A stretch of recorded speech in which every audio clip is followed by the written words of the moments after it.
This is Horror Podcast.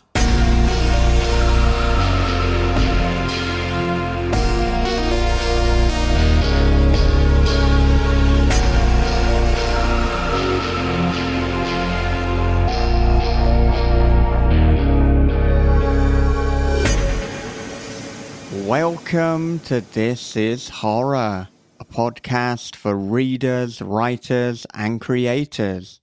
I'm Michael David Wilson, and every episode alongside my co-host Bob Pastorella, we chat with masters of horror about writing, life lessons, creativity, and much more. Now today's guest is Brian Asman for a Christmas special, and what better way to welcome in Christmas than to talk about Brian's new book, Return of the Living Elves. And we have not had a celebration like this since we got Adam Millard on the podcast about 9 years ago now to talk about the human centipede. So this is an episode of epic proportions. Now actually, the conversation with Brian Asman is a two-parter. So we did have a podcast with Brian last episode talking about his viral book, Man Fuck This House. But that is distinctly non-Christmassy. This is the Christmas edition. So grab yourself a mince pie, a little bit of Christmas pudding, maybe a glass of brandy or sherry, or if you're me, maybe a Maker's Mark will be better to mark the occasion, pun intended. But before any of that, a little bit of an advert break. From the host of This Is Horror Podcast comes a dark thriller of obsession, paranoia, and voyeurism. After relocating to a small coastal town, Brian discovers a hole that gazes into his neighbor's bedroom. Every night she dances and he peeps. Same song, same time, same wild and mesmerizing dance. But soon Brian suspects he's not the only one watching, and she's not the only one being watched. Their watching is The Wicker Man meets Body Double with a splash of Suspiria. Their Watching by Michael David Wilson and Bob Pastorella is available from thisishorror.co.uk, Amazon, and wherever good books are sold. It was as if the video had unzipped my skin, slunk inside my tapered flesh, and become one with me. From the creator of This Is Horror comes a new nightmare for the digital age, The Girl in the Video by Michael David Wilson. After a teacher receives a weirdly arousing video, his life descends into paranoia and obsession. More videos follow, each containing information no stranger could possibly know. But who's sending them, and what do they want? The answers may destroy everything and everyone he loves. The Girl in the Video is The Ring meets Fatal Attraction for the iPhone generation. Available now in paperback, ebook, and audio. Well, ho, ho, ho, it is time to jump into the podcast with Brian Asman on This Is Horror.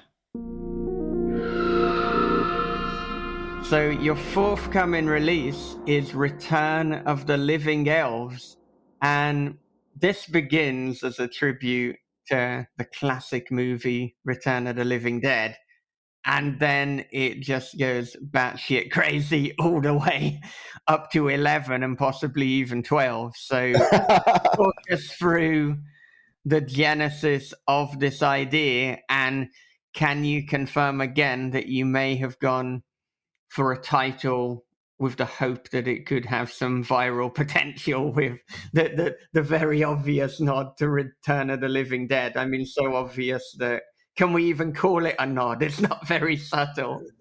It's not subtle at all, no. Yeah, that was definitely intentional. The title kind of popped into my head. Essentially how it started was I had just finished Man Fuck This House, and there's a local horror convention here I do in Southern California every year called Midsummer Scream, and they decided that they were going to do a Christmas event called Season Screamings, and I was like, well, it'd be kind of cool to have like a Christmas horror book. That kind of gave me the idea, and so I decided I wanted to write a Christmas horror book. The title Return of the Living Elves popped into my head pretty much immediately. Return of the Living Dead is one of my favorite films of all time, like hands down. I've seen it so many times. It's just like everything I want in a movie.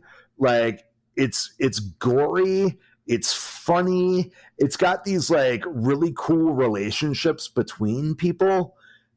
And it's very fascinating. It's like all these people who don't have anything in common, who are thrust into a situation and are finding their common bonds in real time. And the movie has like absolutely so much heart, and that's why it's a classic that's withstood the test of time. So yeah, so essentially one of the things I've been doing over the last couple of years is trying to write in different genres. So I've done things like I've done sci-fi horror, I've done haunted house stuff, I've done random weird stuff, and I was like, well, I haven't really done like a zombie book. So this will be my version of a zombie book. And you know, it's a seasonal book, which I like the idea of doing a book that potentially like every December, this might pop in sales a little bit, you know, because it's a Christmas book. And there's not like there's Christmas horror movies for sure. But as far as Christmas horror books, there's, you know, there's Charles Dickens' Christmas Carol, and I don't know of a lot of other ones. Charles Dickens' A Christmas Carol and Adam Millard's The Human Centipede. And those are the two that any Christmas fan, you know, but by the fire, bit of Human Centipede, bit of Scrooge, and now Return of the Living Elves. Yeah, exactly. And you know, Christmas is so baked into Western culture.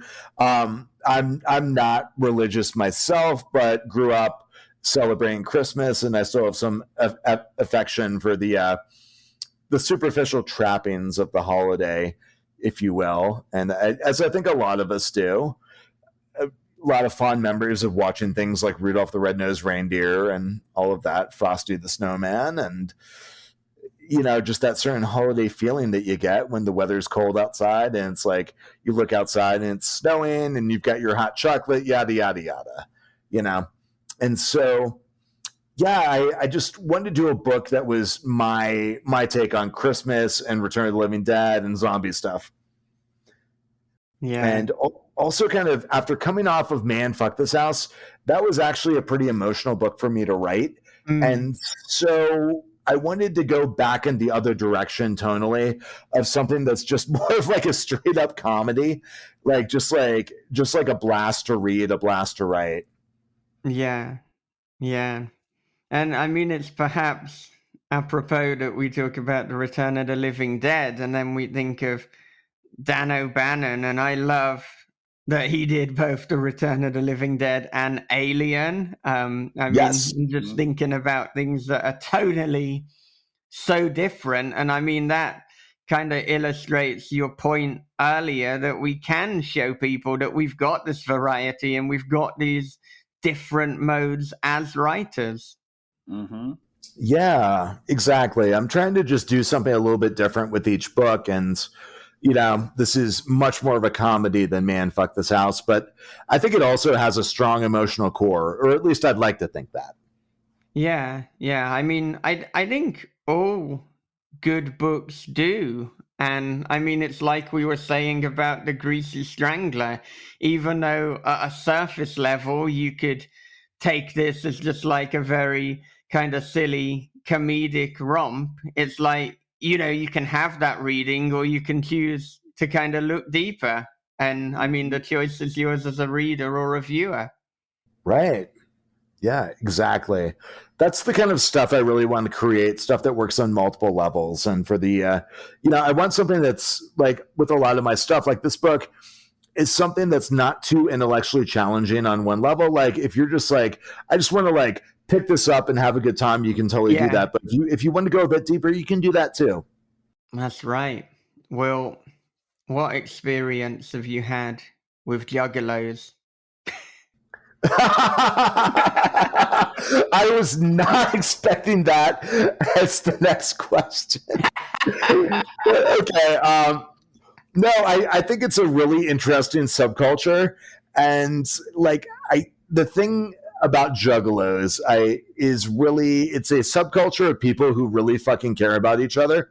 And like I've always been fascinated by that, by, you know, people who come together on these, you know, these different things, and they find their common ground and they sort of become like de facto families. And I think that's the one, like Juggalos, it seems weird to a lot of people who don't know anything about them. It's like, oh, these people are really into ICP and like Fago and whatever. But like, I don't know. I think there's something like very fascinating and endearing about their culture. And I don't mean that in like kind of like a going on safari way at all. But yeah, like I think there's like a legitimacy and like just a realness there of these people who are like, you know what? I like watching two dudes in clown paint rap about murder, and that's cool. And you know, I think it's really cool. Yeah, and maybe it's absurd to even continue down the Juggalo line, but did you know early on that, you know, this story would feature a Juggalo? Yeah, I mean, so I'm a pantser, so I don't really plot things out. I just let it rip, basically. And so the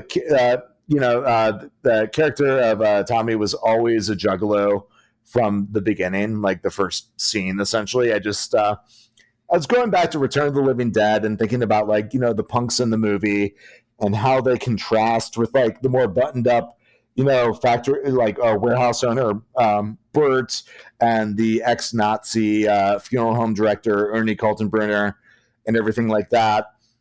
And you know, I wanted to do something that was a little more today. And honestly, the first version of this book was actually written to take place in like the late 90s. So that's kind of where the Juggalo thing first came in. Yeah. And because I read a lot of stuff that takes place in the 90s because that's when I grew up and I love that era. And also cell phones weren't really a thing in the 90s. Some people had them, most people didn't. So like when you're writing horror, it's easier just to write when you don't have to deal with cell phones. But yeah, I think in like the second draft of this, I just said in present day essentially, but kept the Juggalo stuff because that's a subculture that's been going strong for like 25 years, like, and that's really awesome. Yeah, and I mean, you've even got humor in many of the names. You know, you've got someone called Landfill. Someone called Caterpillar. Yeah, that was a reference to so Landfill is a reference to Trash portrayed by Linnea Quigley in Return of the Living Dead. Yeah, and yeah, of course, yeah. But I mean, the subculture that Landfill is part of, if I'm recalling correctly, it's kind of Christ punks. Christ punks. That's Punks. it. Yeah. Yeah, and each of the three of them kind of have a different definition of what a Christ punk is. So there are three Christ punks in the book. There's Landfill, there's Caterpillar, and then there's Self-Harm, who is named after suicide in Return of the Living Dead. Yeah. And each of them have their own definition of what the subculture is, which I think was very intentional because like with any scene, with any subculture, like, you know, like I've been involved in like a lot of like punk rock scenes over the years and things like that. And like everyone has like their own idea about what the scene is or should be, you know? Yeah. And so that's what I was trying to illustrate there is each of them is into it for their own reasons. They have this like common thing that they like, but they're all three of them very different people. Yeah.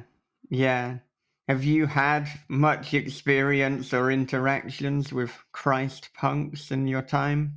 I mean, it's like a completely made up subculture for the book, but like I'm sure there is like a Christian punk like subculture thing. But this is just more oriented towards like the veneration of Christmas as like a thing in our culture.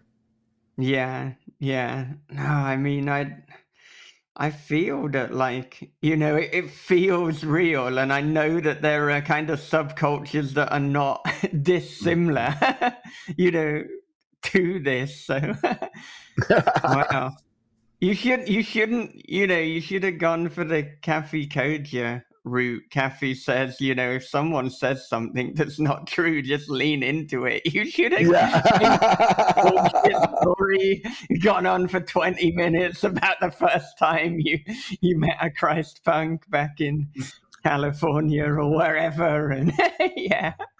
I mean, I hear that, but at the same time, I think the thing is, this is a true subculture, is even if it isn't factually true. It's like a depiction of how subcultures work that is true and honest. Yeah. So, I mean, did you always know that this would be an independently put out book? I mean, you've self-published it with your own label, if I'm right. Yes. Yeah, absolutely. That's the direction I've been going in for a couple of years now. Other than, the Blackstone deal, the big releases and everything like that. I, having worked with small presses, I'm kind of like, that's cool. I love small presses, but I also have a lot of like desire for creative control. And, I want to be able to select my own cover art, to decide what the book is and should be, when it should come out, things like that. So I'm just kind of a little bit of a control freak. And also, honestly, just to any newer writers out there, small presses are awesome, but you have to, not all of them are creative equal. Yeah. So I think you have to kind of pick and choose like what's going to work for you. And you have to think about like, what are they actually offering you? So like, I tweet a lot about like vanity presses because they fucking piss me off. And I just like the other day I tweeted about, here's the breakdown of what it cost me to put out Man, Fuck This House, because I want people to see like financially, like this is what you have to put into a book to get it out there. And then like vanity presses, I've heard of these insane vanity presses now charging up to $30,000 for a book. Like, can you believe that? Like $30,000. And I'm like, okay, here's the services that they provide, and here's what it costs to put a book out. And like, here's what it actually costs. Like, you can put a book out for about $1,000, $1,500, depending on length. That includes professional editing, cover, layouts, setup fees on Ingram, stuff like that, and then, if a vanity press is charging $30,000, they're pocketing $29,000 or something like that, Yeah. That's just pure profit for them. Yeah. I mean, it's so frustrating because, I mean, a lot of people, it's kind of their dream to have a book out there in the world so they can prey upon people. They can do this. They can dress it up for those who don't know anything about the industry and the business. But and they become so sophisticated. Like they do a very good job of masquerading as legitimate presses now. So that's why like I'm such a big fan of the work that Victoria Strauss does, like outing these motherfuckers, because they're just bottom feeding scum who like you said, like they prey upon people's dreams. Like they eat motherfucking people's dreams. Like how sick is that? Yeah. So so anyway, so I'm a big fan of like independent publishing. I truly believe that like nowadays in 2022 as an indie writer, the tools are at your disposal to put out like a product that's on par with the biggest presses. You can do that. You can put out a professional product. Like my books are available in Barnes and Nobles right now because I put out a professional product and it sits on the shelf. Like I have so many pictures that like bookstores have posted of my book on the shelf, and it's right next to like, other authors like Stephen King and shit like that, Yeah. So, and I'm not saying that to brag. I'm saying that to be like, anybody can do the thing that I did. Yeah. So, I mean, what kind of things have you done to actively get or to, increase your odds of getting your book out there into the wild and on these shelves? Yeah. So, like, I think you alluded to this a couple times, but essentially, like, choosing provocative or interesting titles is definitely one of them. So like everything starts with your book. You have to have a quality product. And like I know I'm sure there are a number of people who have read my books and be like, that was not a quality product, and that's totally fine. I love you anyway. But you have to put out something that looks professional. And so that means, again, like quality editing, quality cover art, things like that, right? You have to put out something that just looks like an awesome book. The cover art and the title have to resonate with people, and I've been lucky in that mine do. So there's no there's no accounting for luck. That's a huge factor in this, but you can position yourself in certain ways to take advantage of whatever luck is available to you. So yeah, I think one of the things that you can do is, like, honestly, a lot of advertising is a waste of money, but what's not a waste of money is Bookstagram and Book Talk. So getting influencers on those platforms to post about your books is just, like, in my opinion, the best way to sell independent books these days, or the best way to sell books in general. So many bookstores have stocked my books because, like, they saw like something going viral on like Instagram or on Facebook or on Twitter, So if you position yourself in the best position possible, if you have a book launch coming out, look up Bookstagrammers, Book Talkers, people like that, and try and get them to review your book. And so, again, make sure that you review their guidelines, see if they're open for books, see if your book meets their guidelines, and just try and get as many of those people as possible to take a look at your book. The other thing I do marketing-wise is that I sell books on my website. They all come signed, and I always throw a little bit of swag into every order. So I have like custom bookmarks, stickers, things like that. What I found is that when someone orders a book from my website, usually about at least 30% of the time, probably more like 50% of the time, they will post it on their Facebook, on their Instagram, something like that. They'll post a picture of the book arriving in the mail with like the stickers and the bookmarks and like, ooh, I just got this book, and look, here's the signature and here's the doodle that Brian drew in it for me. So doing stuff like that to connect with readers, they will help you do your marketing for you. Yeah. And the interesting thing about Bookstagram and Book Talk is, we talk about social media and building a brand and cultivating a presence, but with those two in particular, we don't necessarily have to become the Bookstagrammer, as it were. We just need to get it into the hands of people that are. So Right. we don't need a big presence on those platforms, but it would certainly be remiss for us not to, utilize those platforms and to send it to the people who are making an impact. So you don't necessarily have to become like a heavy user of them, but you should absolutely monitor them as a marketing strategy. Yeah, absolutely. And like, I think the number one most important thing is just to remember that you're a writer first. Yeah. You're not a Twitterer. You're not an Instagrammer. You're not a Facebooker. You're a writer first, right? And so as long as you're putting the majority of your energy into writing, yes, you do have to do certain marketing on social media platforms. Generally, there are very few writers who have no social media presence who are still successful. There are some, but the odds are that you will need to establish some sort of social media platform. But like you said, Michael, like leaning on the people who already have those established platforms and trying to get them to spotlight your work is a great strategy. Yeah.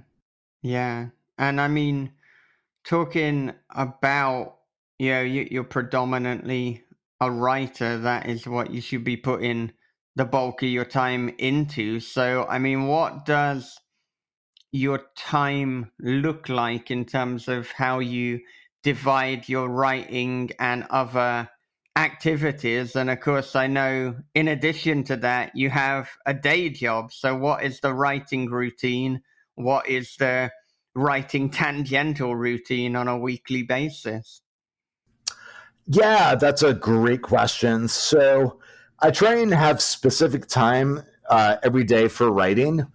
I try and do like about an hour every day for writing. Now that's evolved over the years. That was very strict for about 5 years. And then over the last like 2 years or so, that's changed a little bit. Where if I'm in the middle of a major project, the idea is to have like more like 2 hours per day. And then I'll go for like, a couple of weeks without having anything major going on. And, just kind of like doing my thing and relaxing a little bit. But, like honestly, I think if you're just starting out, building out those habits of writing, not like don't this isn't one of those like write every day type things, but like figure out like a regular writing cadence that works for you and then stick to that is really important. So all that is to say, yeah, if I'm in the middle of a project, I have a regular writing cadence that I am trying my best to observe.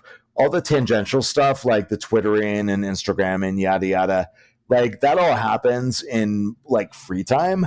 So if I'm like eating breakfast, I'll like get on Twitter and like yada yada, or like, like I'm at work, like I take a break and like, I try and think of something funny to tweet out to tweak the algorithm, yada yada.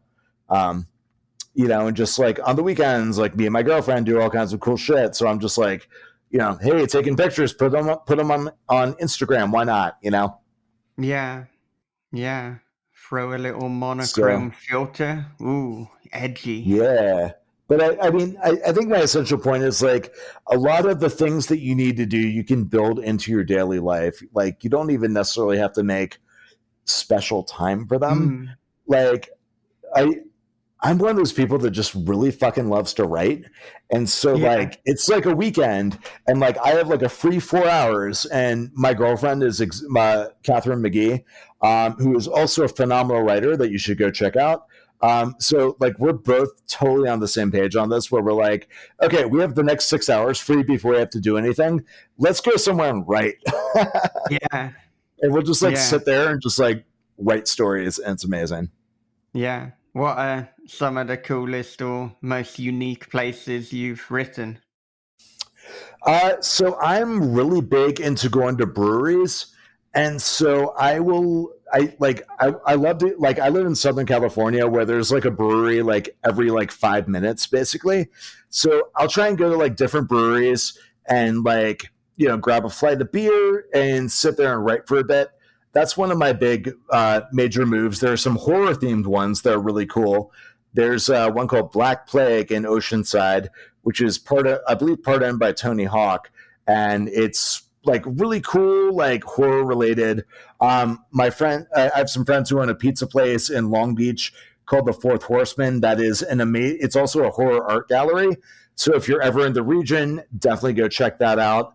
But one of the other things I've done throughout my career is I do like method writing, I like to call it, where if I have a scene that takes place at a particular like location, I will go to that location to write the scene.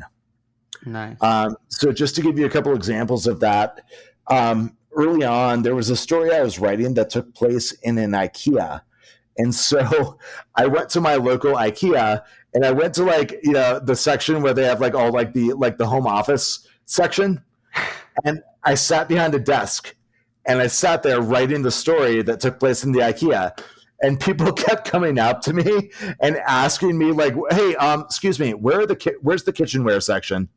And shit like that. And I was just like, I don't know, so I can't help you. So I do stuff like that. There's another story I wrote that took place. So where I live in San Diego, in Mission Beach, there's like this causeway that goes out into the ocean, and there's like an old fishing shack, like a derelict fishing shack that's covered in graffiti that's there. So I was writing a story that took place in that fishing shack. So I went out there and like sat in there and like wrote the story there. And it was kind of funny because there were like high school kids that were coming out to like smoke weed in the fishing shack. And I was just like, they like look at me. I'm like, don't mind me. Like, I'm just writing a story. You guys like, do your thing. Like, I'm not a fucking narc.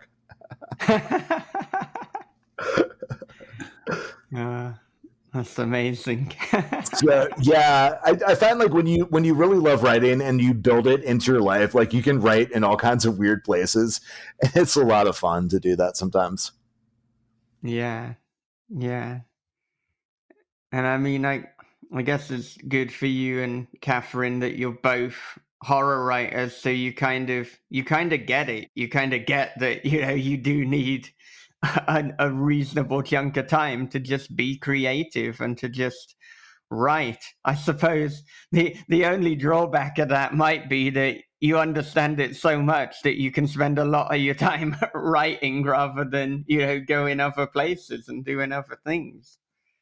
Well, I mean, we have, I think we balance it pretty well, but we both just love talking about stories. So we're constantly like bouncing story ideas off of each other and things like that.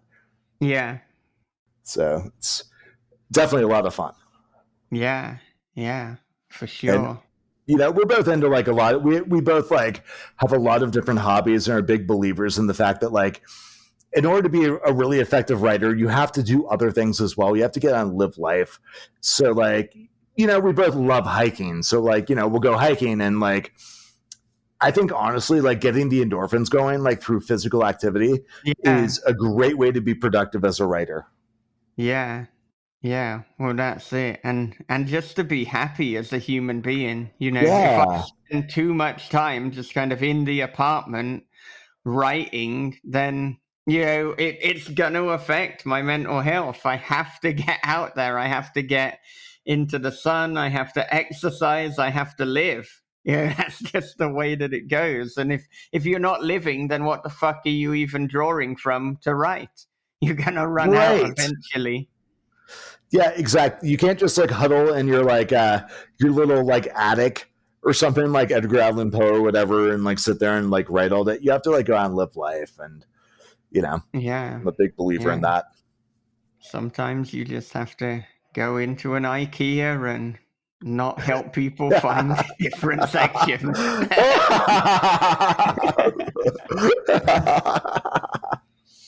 100%. And enjoy some meatballs while you're there because they're delightful. Yeah. Why not? I mean, there are few things that people can agree on these days, but that the meatballs at IKEA are worth checking out is one of the few universal truths that are left. Perhaps if Jane Austen were writing today, she would have referenced that. I think so. Yeah, actually, weird side question. Are there IKEAs in Japan? There are, yeah. Mm-hmm. Well, that's that then, isn't it? I was just curious. That's cool. He's like curious. I thought for a moment you were going to say you were afraid, or you were worried there weren't. No. Why would I be afraid of? Like, I don't know. I don't know, but my brain doesn't always work logically. I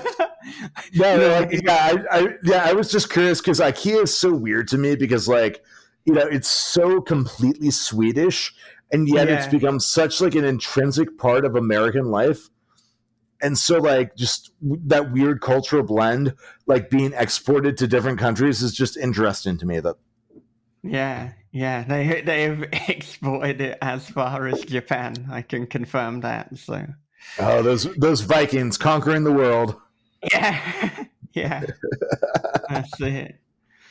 So, I mean, in terms of your writing strategy now, so much as there is one, is it fair to say that you'll be looking at putting the longer works out, like your novels, with more traditional publishers, and then the novellas and the shorter pieces independently? It sounds like that is the route you're opting for, and I mean, is that something you've discussed with Jenny in terms of the pros and cons? I mean, perhaps it's difficult to sell just a novella to a traditional publisher, even though we are seeing more publishers branching out or at least considering that. Yeah, great question. So from what I've heard, traditional publishers have not been interested in novellas. But I feel like that's gonna change if it's not already changing, because the horror, like as you guys know, the horror novella has swept the world. Like that Yes. is one of the primary forms of horror fiction these days. Mm. Like people love them because, like, I think it's a really like almost a perfect length for horror. You know, Mm. like that short, sweet type deal. I feel like with horror novels, like I don't know, like with that much length, like you get this amazing depth of story, but like I feel like horror almost works better at the novella length or the short story length a lot of the time. Um, and when you write a novel, it almost becomes something else. Um, Yeah. it becomes like more like dark fantasy. It becomes more like adventure, thrillers, things like that. Like I don't want to get into like genre gatekeeping or anything boring like that, but like, I generally think like if you write a short horror story, you can totally have a downer ending. If you write a novella, I think you can have a downer ending. But like with most horror novels that I've read, like there's at least some like, kind of more upbeat ending to them usually. Um, if you think about like It or something like that, Um, because I think when people commit to like something that's that long form, they kind of don't want a downer ending necessarily. So I think it can be a little bit limiting. Again, like this, not every book, yada yada. I know all the, uh, I know it's not true in every instance, but I think that those are kind of like trends that I see when I read novels versus novellas. So I think you have a little bit more flexibility with the novella form. Um, Mm. I don't know, but yeah. So my agent and I have talked this over, and my goal has always been to be a hybrid author. Like I would Mm. love, love, love to continue putting out novels with bigger presses and get that that publicity machine behind me. But at the same time, I really want the creative freedom of being able to put things out on my own as well. Yeah. Yeah. And it's interesting too to see with yourself and Man Fuck This House, also with Eric LaRocca, who we mentioned Yeah. earlier, also with Nathan Ballingrud, The Visible Filth, then Yes. Wounds, and also Josh Malaman, A House at the Bottom of a Lake. I promise I'm not deliberately just plugging This Is Horror releases, but they are relevant that these were put out either independently or with small presses, and then they were picked up by bigger presses, by huge Yeah. publishing houses, and often, but not exclusively, packaged as a short story collection. So I feel that, I mean, of course, if you self-publish a novel, it's a harder pitch for you to convince a bigger press to now put this out again, because you're essentially reprinting it. But if you've got a novella that's kind of a hook, you can say, okay, well, this is going to be part of a short story collection, or this is going to be expanded, or this is going to be both. So I do think that if we write these novellas, it's almost like a promotional tool to entice these bigger presses and resell it. Yeah, I think it absolutely is. It's a couple years ago when I was first starting out with my agent, we were talking about how to build my platform, right? And so anyone can go make a Twitter and say that they're a writer, yada, yada. And like, granted, if you write words, you're a writer. Like, I don't want to get into that kind of gatekeeping, but in order to build a platform and establish yourself as someone with like credibility, you have to have work out there, you know? And so it's one of those things where it's like, okay, you have my novel, you're shopping that around. How do I get more work out there? And like a novella was a great way to do that, um, to put work out into the world and see what resonates with people. Yeah. Yeah. I feel that Well, the big publishers, I don't know, it's like for every time I hear that the big publishers are going to start like, to embrace the novella well or better than they have, then we don't see that many big publishers put out novellas.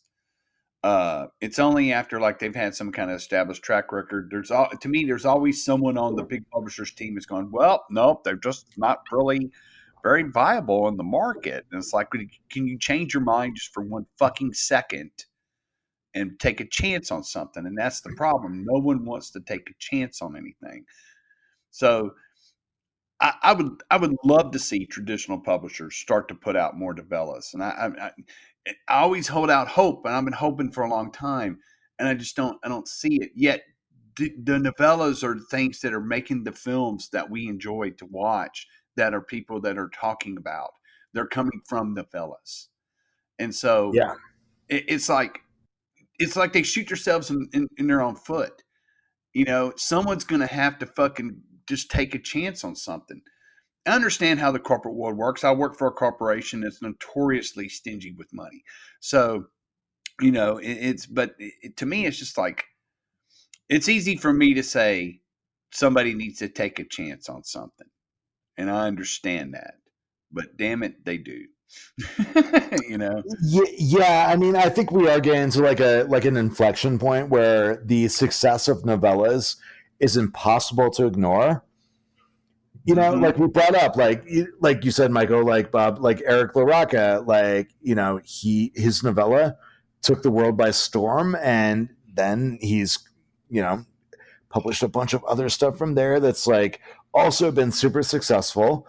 And like his other novella, You've Lost a Lot of Blood, that he actually put out himself, has been massively successful, you know. And then we have, you know, Nathan Ballingrad, who I think it's really cool that the Visible Filth came out with This Is Horror.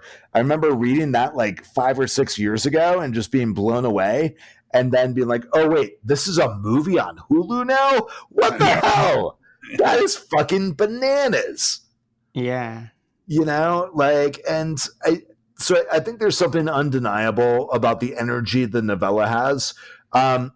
I think in our world right now, it's the perfect way to bridge the gap between like the limited attention span, like Twitter, YouTube bullshit, and like actual like books, like, not to sound elitist, but like, you know, it's kind of a compromise between devoting yourself to 400 pages of whatever or like watching like dumb videos on TikTok. Yeah. Like it's in between.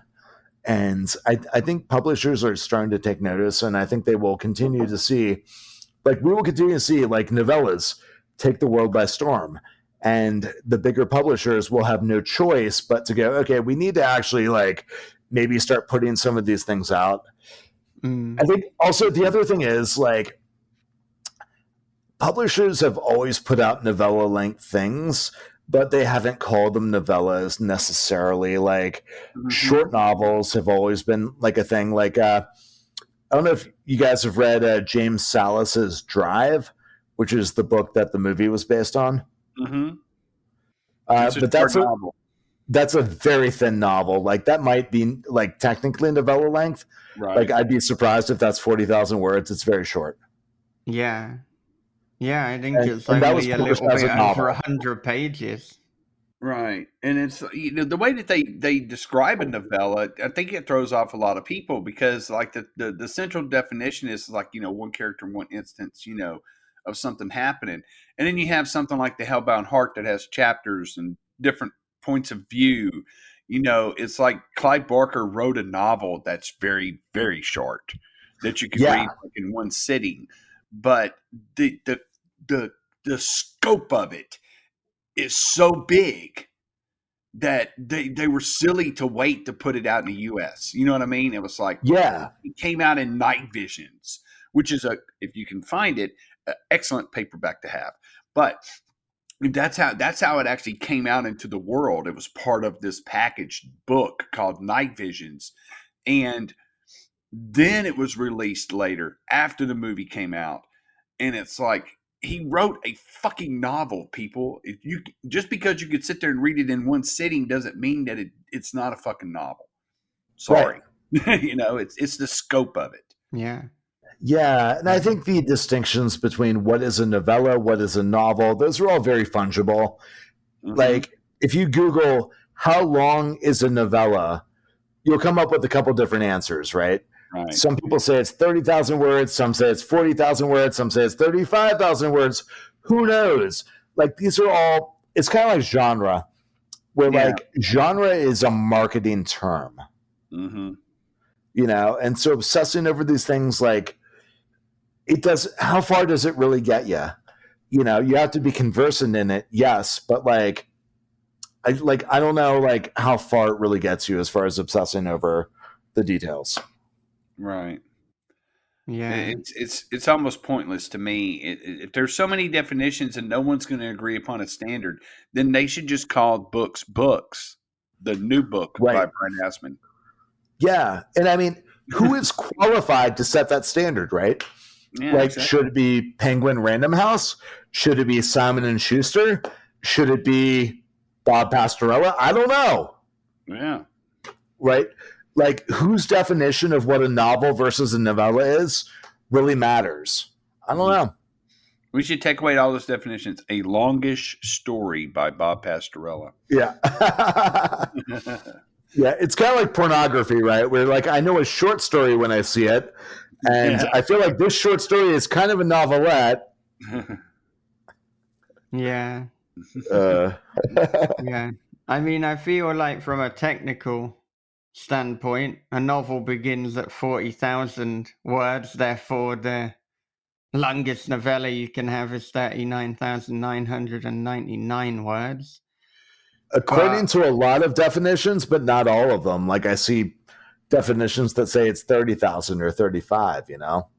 Yeah, I ignore those definitions. So apparently, I decide the person we. So you heard it here first. Michael David Wilson decides what the fucking novella is. Well, I'm very passionate about this, and I've said it on Dead Headspace as well. So I invade other podcasts to, correct them on definitions. But the interesting thing is that whilst a novel is absolutely 40,000 words, and that is not subjective, that is an objective measure, a lot of publishers will only take a novel and say it's novel length if it's over 50,000. So we've got this gray area of 40 to 49,999 word novels that are effectively homeless because, whilst they are a novel, no one wants to take them. But I think despite this passionate kind of discourse on the definition, what you said before is right, that ultimately it doesn't really matter. What matters is it a good story? Right. That's what it comes down to. Right. And I think all of us have read a book that either was like had subplots that needed to be fleshed out or had things that like were obvious padding. Right. Yeah. So like there's all kinds of books that probably are not at their optimal word count, frankly. Yeah. And so it's kind of like, I don't know, like if I have something that's 60, like if I have something that's like you said, 49,000 words, would I be better served to cut a subplot or two and get it down under 40? Would I be better served to like try and add some padding to get over the hump? I don't know. Or could it just be what it is? Should we just let it be what it is? We should. But there's so many people that would just go, oh, well, I could definitely stretch it out to 55,000 words for that kind of money. And but the problem is as well, I know authors who they have been asked to make their story more bloated. Now, I'm sure they didn't phrase it in that way, but they've had to stretch out the story. They've had to add words because commercially they couldn't put out a 40,000 or a 50,000 word novel. They wanted it to be 80 or 90. So you might commercially be getting, a more approved product, but you're 100% not getting a better story. Right. Yeah. Like it's really obvious if you go back to like the horror paperbacks of like the 80s and the 90s, where you'll be reading a particular story and there's some like, drawn out scene that runs on for like 30 pages or something like that. And you're like, you don't need to describe all of these actions, and yet like every action is described in like excruciating detail, and you're like, this is obvious padding because they had to like hit a certain word count, and they also had to do 4 other of these like per year. So like, Yeah. like I love Richard Lehman, don't get me wrong, but there are a number of his books I've read where like you enter into certain scenes where you're like, oh, this is the padding part. Yeah. Yeah. And you're like, yeah, it's just like, I remember in the Richard Lehman novel Come Out Tonight, which is it's a lot of fun, and don't get me wrong, like every book I've read of his is so much fun, but there's like an extended scene where these 2 teenage boys like find this woman who's been brutalized, and like there's this scene of them like helping her into a bikini for some reason, and like it's just like it takes 20 fucking pages for them to like help this poor woman into a bikini, and it's so like, what the fuck is going on? This is so obvious padding. Yeah. Yeah. Just insane. Although I kind of want to find that. I want to, it's an experience. It's honestly, I recommend everyone read that book because it's a fucking experience, and like there will never be another like Richard Lehman. Like he was so like amazingly readable. Like even when I'm like, this is obvious padding, I'm like, I'm still enjoying it just because like his writing style was just so bouncy and fun. Yeah. Yeah. No, I absolutely blitzed through all of his books that I've read. Yeah.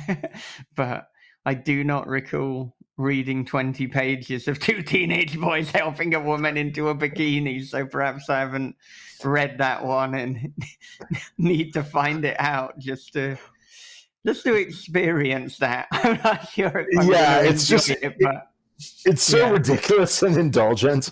And then like they all bond over the fact that like all 3 of them are Rush Limbaugh fans somehow. Like it's so fucking weird. Yeah. My God.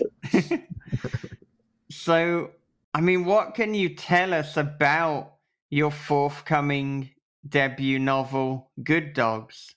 So I'm not sure how much I can actually reveal at this point, but I can say it's a werewolf novel.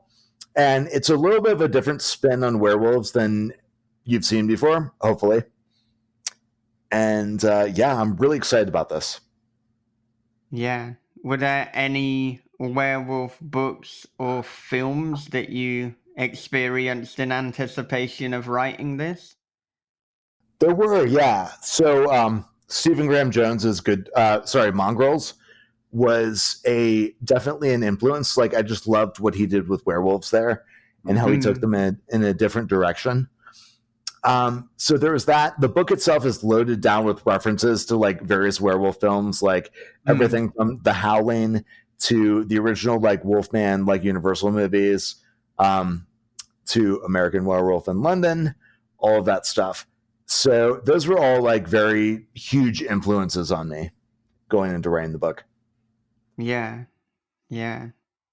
Well, can you tell us if tonally this is going to be, for want of a better word, one of your more kind of serious pieces like Man Fuck This House, or if it's going to be more balls to the wall gonzo like Return of the Living Elves, or is this something kind of in between? What kind of tone and aesthetic have you gone for? Yeah, so tonally it's a lot more serious than other stuff I've published before, for sure. So it's not like joke a minute type stuff like Return of the Living Elves at all. Yeah.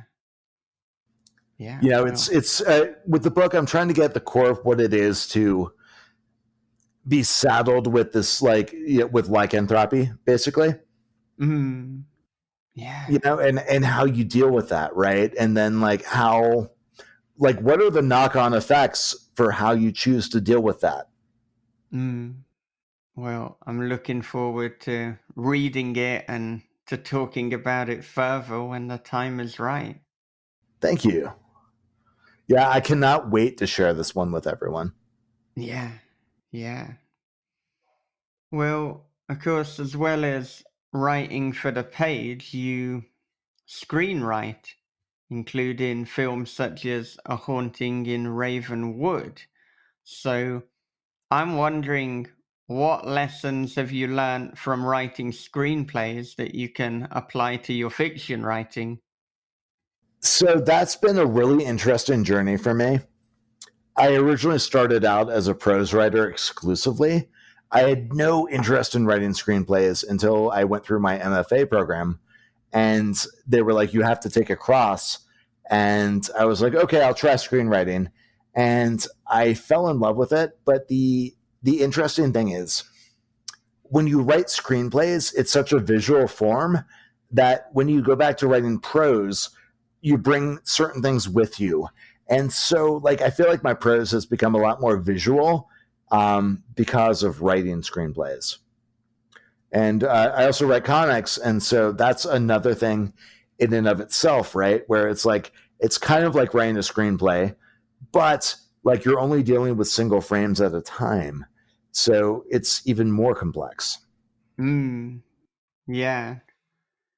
And in terms of how you're dividing your writing time now, or even how you're kind of thinking of yourself as a writer and identity, I mean, do you see yourself as predominantly still a writer of books and a writer of fiction?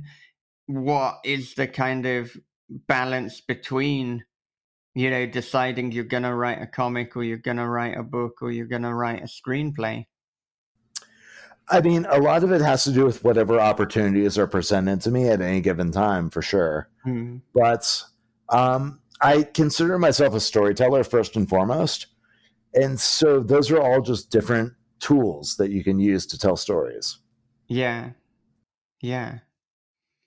Now, someone who predominantly pantses his work, I mean, so you're typically going into something cold, but when you go into it, do you typically know if it's going to be a novel or novella?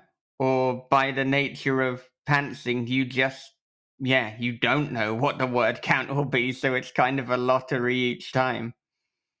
I generally know what it's going to be from the start, whether I'm trying to write a novella, whether I'm trying to write a novel. I have that idea in mind, and I write towards that, even though I am pantsing. But when I pants, it's like I have an endpoint in mind always. Like, so it's not just random. I generally know what the story is. I know what the big beats are going in. So I am kind of plotting, I guess, in my head. I just like, I have a start point, end point, and I'm working towards that end point. But sometimes like things surprise me as they happen. Yeah. Yeah.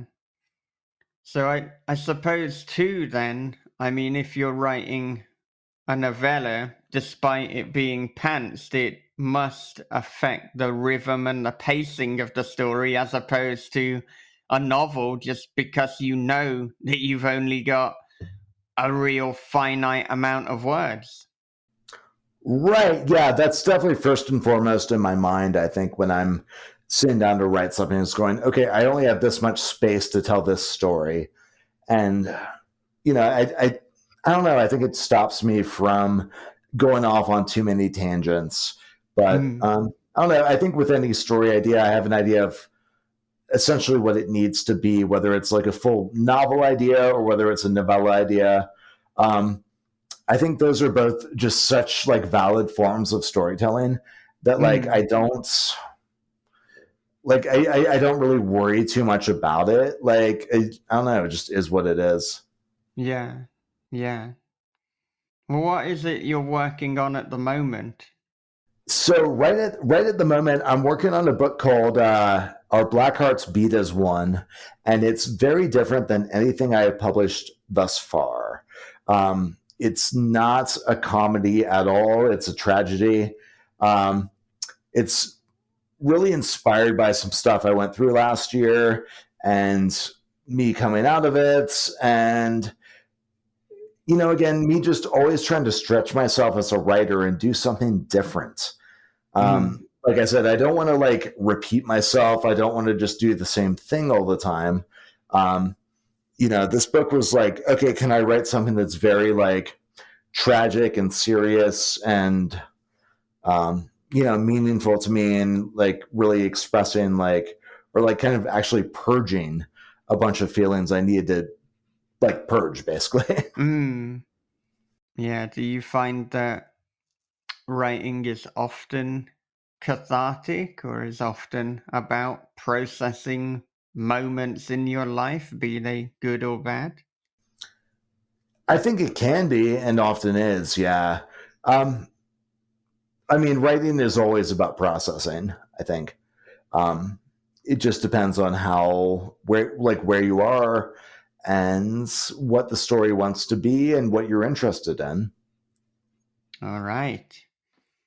Well, to wrap up, and certainly not a traditional way of wrapping up, but I know that you alluded to this earlier, and I think you've written on social media about it before and said something along the lines of, I will accept any way a writer wants to get rid of a smartphone from a story. So what are some of the most insane or inventive ways that you've either heard about or conceived of to eliminate a smartphone and or technology from a story? Well, definitely Halloween 2018 when Cameron, the boyfriend, froze Allison's cell phone into like a like some sort of dip, and we're not really sure what this is or what it's supposed to be, but like he throws it into this like kind of like very gelatinous substance, and that gets rid of the cell phone. So that's definitely one way to do it. I think having someone drop their phone and break it is actually a pretty realistic way to handle it, because who hasn't dropped their phone at some point?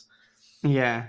I think too, like honestly, like cell phone service isn't always great everywhere. When I drive out to the mountains or something like that, I'll like drop service here and there. So there are definitely ways to do it that I think are believable. I think one of the best ones ever was in Come to Daddy. Oh God, yeah. And I like that we've gone full Toby Harvard. But it was such a great fucking scene. I mean, it was just it's short and it's to the point, and it shows character, and it foreshadows. And it's just, and he's the man that there's no other phone in the world like that. And he's like, well, not dude. For those who haven't seen it, tell people from the start of that exciting scene between the father and son. Fucking Elijah Wood's character has this one of a kind phone. It's like what, one about 100 or something like that. It was a specially designed phone, and they're looking over his father's his house and looking over at the ocean, and there's a cliff there, and he wants to get a picture of his dad, him and his dad fucking knocks the phone out of his hand and it just fucking goes down the fucking cliff. You just see it spinning, and he's like, hey, that's like my phone, there's like another one's like it, and I can't remember what he says, but he's like, well, I think what he says is like, he says, Dad, there were only 20 of those phones in the world. And then without missing a beat, very deadpan, his dad says, and now there are 19. That's right. But it's an incredible scene after you watch the movie, and then you realize how much fucking foreshadowing that was. And I don't want to spoil anything, but if you have not seen Come to Daddy, you should. That's a fucking great movie. Yeah, absolutely. All right. Well, thank you so much for spending the majority of your evening chatting with us. This has been a hell of a lot of fun. It has been informative. It has been funny, and we really appreciate you taking the time.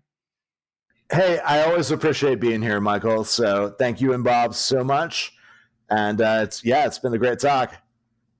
All right. Where can our listeners connect with you? Cool. Yeah, so I'm mostly on Twitter at the Brian Asman.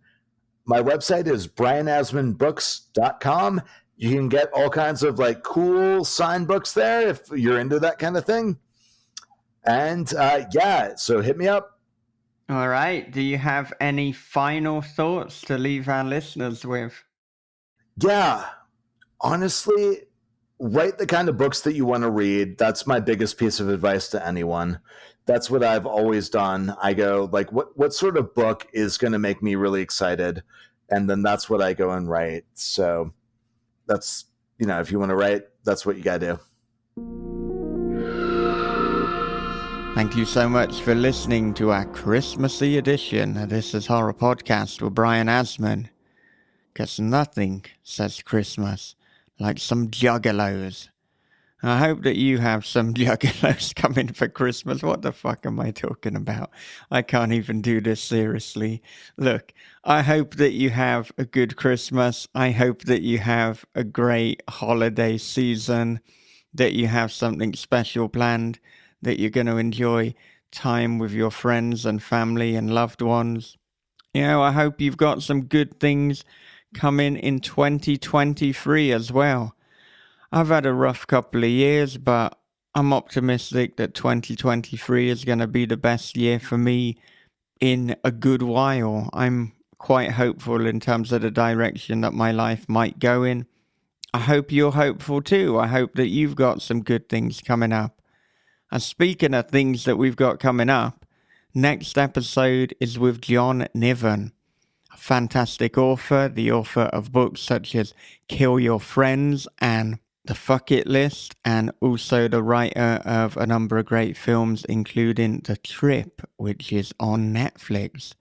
He also did a pass on the popular film Violent Night, which people have been talking about recently, talking about Christmassy things. And if you want to get that John Niven podcast ahead of the crowd, and you want to get every episode ahead of the crowd, if you want the ability to submit questions for guests that we've got coming up, including the legendary David J. Scow, then you, my friend, want to become a patron at patreon.com/thisishorror.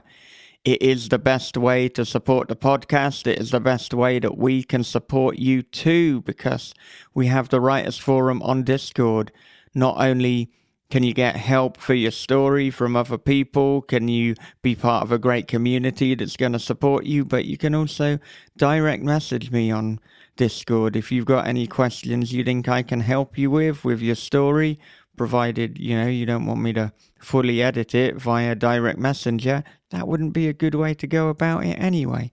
But yes, patreon.com/thisishorror is the place to go, is the place to support us, and I can't wait to see you there. All right, before I wrap up, a little bit of an advert break. It was as if the video had unzipped my skin, slunk inside my tapered flesh, and become one with me. From the creator of This Is Horror comes a new nightmare for the digital age, The Girl in the Video by Michael David Wilson. After a teacher receives a weirdly arousing video, his life descends into paranoia and obsession. More videos follow, each containing information no stranger could possibly know. But who's sending them, and what do they want? The answers may destroy everything and everyone he loves. The Girl in the Video is The Ring meets Fatal Attraction for the iPhone generation. Available now in paperback, ebook, and audio. From the host of This Is Horror Podcast comes a dark thriller of obsession, paranoia, and voyeurism. After relocating to a small coastal town, Brian discovers a hole that gazes into his neighbor's bedroom. Every night she dances and he peeps. Same song, same time, same wild and mesmerizing dance.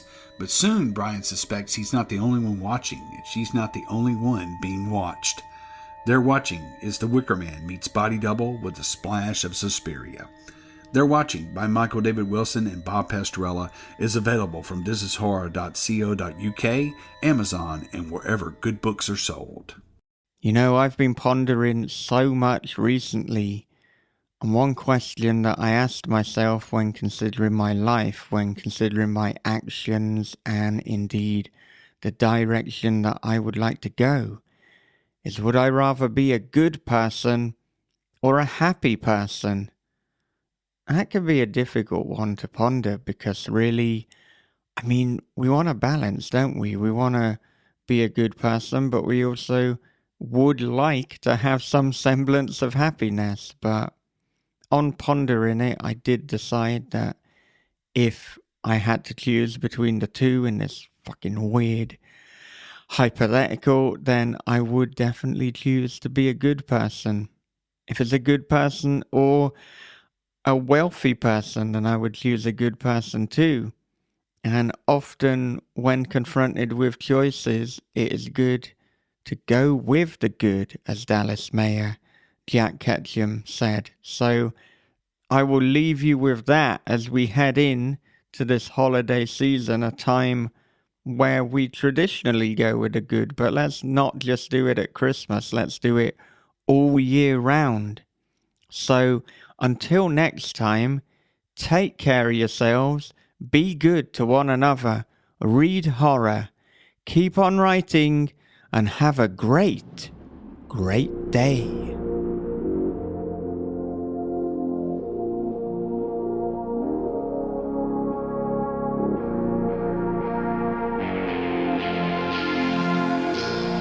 This is Horror Podcast.